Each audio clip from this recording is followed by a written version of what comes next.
গল্প মুখোশের আড়ালে। নাম তার মেঘলা। প্রথম দেখাতেই যে কেউ মুগ্ধ হয়ে যাবে। মিষ্টি হাসি, ভদ্র ব্যবহার আর চোখে যেন চিরচেনা এক উষ্ণতা। বন্ধুবান্ধব, আত্মীয় স্বজন সবাই ভাবে মেঘলা অনেক ভালো মেয়ে।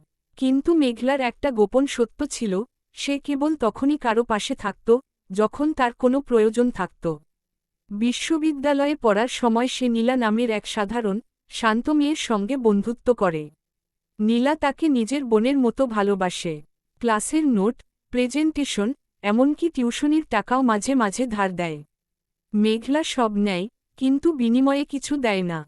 বরং অন্যদের সামনে এমনভাবে গল্প করে যেন সব নীলাই ওর কাছে পায়। নীলা একদিন সত্যিটা বুঝে যায়, যখন সে বিপদে পড়ে, অসুস্থ হয়ে পড়ায়, টিউশনি হারায়, পরীক্ষার সময় কারো সাহায্য দরকার। তখন মেঘলা বলে, আমি খুব ব্যস্ত, সময় দিতে পারবো না। সেই দিনই নীলা বুঝে ফেলে, মুখোশের আড়ালে থাকা মানুষ সব সময় বন্ধু হতে পারে না।